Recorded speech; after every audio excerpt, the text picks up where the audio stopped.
सिंह संगठनों के लोग दिल्ली पहुंचे तो प्रदर्शनकारियों ने कहा, पंजाबी आ गए ओए।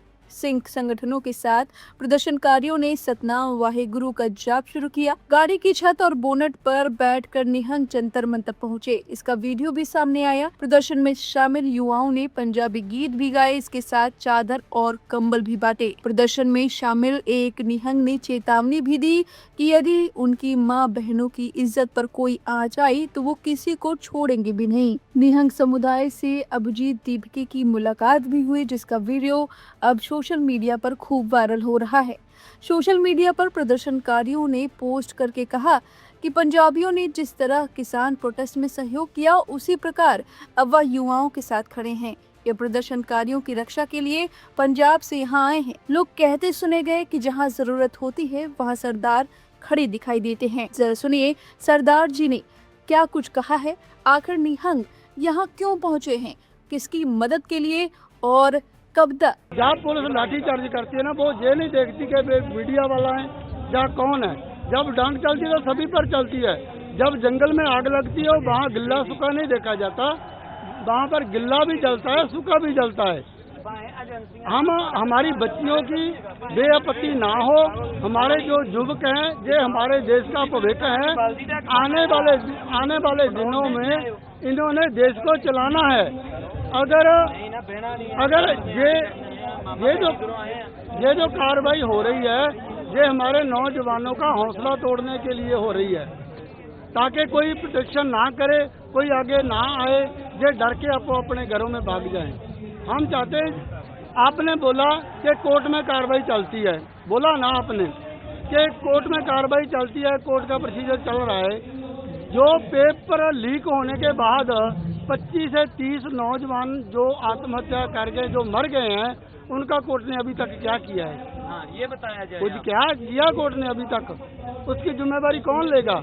सरकार जिम्मेवारी लेगी या कोर्ट जिम्मेवारी लेगा? कौन उसकी जिम्मेवारी लेगा? कोर्ट को ये चाहिए था तुरंत जो संबंधित मंत्री हैं, जो संबंधित अधिकारी हैं, उस पर कत्ल का केस दर्ज किया जाता, उसको मंत्री पद से हटाया जाता। जो अधिकारी हैं उनको ड्यूटी से खारिज करके उसको सलाखों के पीछे बंद किया जाता।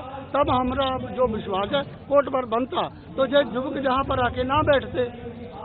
लेकिन जो कोर्ट का प्रोसीजर है वो लंबा है, वो तो टाइम टपाने वाला काम होता है। ये 20 जुलाई को हुआ है, 20 जुलाई को हुई है ये लाठीचार्ज, और इसमें सभी को दौड़ा करके जैसे कि मारा गया है।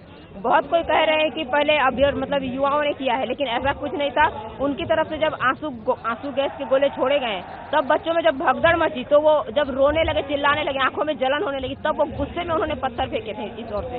और जब इन्होंने कुछ पत्थर फेंके तो उन्होंने खुद अपनी तरफ से पत्थर और लाठियां फेंकनी शुरू की, और फिर उन्होंने कोने कोने में ले जा करके एक दूसरे को मतलब दबोच करके मारा था। जैसे कि मुझे मार जो पड़ी थी वो मुझे पड़ी थी राजीव चौक के हनुमान मंदिर के इंदिरा चौक के पास पड़ी थी, राजीव मेट्रो स्टेशन के पहले वहाँ पे पड़ी थी, जहाँ पे मैंने पुलिस वालों से कहा था कि हम कुछ नहीं कर रहे, हमारे हाथ में कुछ नहीं था, हमारे हाथ में बस हम लोग कह रहे थे कि हमें कुछ मत कीजिए, मत मारिए। और मैं उनसे बस उनको डांटते डपटते बाहर आ गई थी और उन्होंने पकड़ करके हमें पीटा था। तो मैं बस इतना पूछना चाहती हूँ, हम लोग मांग क्या रहे थे सरकार से? हम सरकार के विरोधी तो नहीं है, किसी के समर्थक नहीं है, हम बस अपना अधिकार चाहते हैं, जो कि हमारा मूल अधिकार है, हमारा फंडामेंटल राइट है शिक्षा। और इसमें अगर कोई भूल चूक कर रहा है, कोई अगर हमारे साथ हमारे अधिकारों को छीन रहा है, दबा रहा है, तो हम अपना अधिकार ही तो मांग रहे हैं। बताइए क्या गलत कर रहे हैं? हम पहले से बीजेपी के तो विरोध में नहीं थे, हम किसी के तो विरोध में नहीं थे, ना शिक्षा मंत्री के विरोध में थे। जो उन्होंने गलती की, हम बस उसकी जवाबदेहिता मांग रहे हैं। उनकी वजह से जो जाने गई है, उनकी लापरवाही की वजह से जो जाने गई है, हम बस उनसे उसकी जवाबदेहिता मांग रहे हैं। तो वो इंसाफ मांग रहे हैं उस चीज की, वो देंगे या नहीं देंगे? अगर गलती हुई है तो उसे स्वीकार करना क्या इतना मुश्किल है? क्या उनका अहम इतना बड़ा है कि वो अपनी भूल को स्वीकार नहीं कर पा रहे हैं, उसे छोड़ नहीं पा रहे हैं अपने पद को? हमें बस अपना हक चाहिए, जिसके लिए हमारे इतिहास में देखिए सबने हमें लड़ के हमारा ये हक दिया है, सबके लिए हक दिया है, किसी एक का तो नहीं है। तो उनको जब मिल रहा है तो हमें भी तो हमारा हक मिलना चाहिए। हमारा हक क्यों छीना जा रहा है हमसे? तो मैं बस यही जानना चाहती हूँ कि जो हमारा फंडामेंटल राइट जिसके लिए महात्मा गांधी से लेकर के भगत सिंह, अम्बेडकर सब लड़े, वो देना चाहते हैं या नहीं देना चाहते हैं, या फिर आप हिटलर की तरफ तानाशाह कायम करना चाहते हैं? अगर आप तानाशाह लाइए, अगर आप आराम से कीजिएगा तो हम लोग गांधी के रास्ते पे चलेंगे। अगर आप लोग हिटलर जैसे तानाशाह बनिएगा तो हम लोग चंद्रशेखर और भगत सिंह के रास्ते पे चलेंगे। हम लोग भी अब अभी तक हमने मार खाई है, आगे हम लोग मारेंगे भी। तो सुना आपने। वहीं इस बीच एक और खबर सामने आई कि निहंग और छात्र प्रदर्शनकारियों के बीच झड़प का एक वीडियो भी सामने आया। निहंग ने बताया कि प्रदर्शन में कई छात्र अपने भविष्य को लेकर शांतिपूर्ण तरीके से शामिल हुए। हालांकि कुछ ऐसे भी लोग इस प्रदर्शन में पहुंचे जिन्होंने शराब पी रखी थी और बाद में पथराव शुरू कर दिया।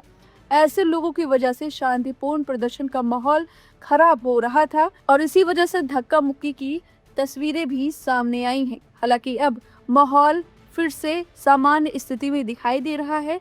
निहंग लगातार छात्रों के हौसलों को बुलंद कर रहे हैं और आश्वासन दे रहे हैं कि उनकी सुरक्षा के लिए वो यहाँ आए हैं, प्रदर्शन शांतिपूर्ण हो और माता बहनें भी सुरक्षित महसूस करें।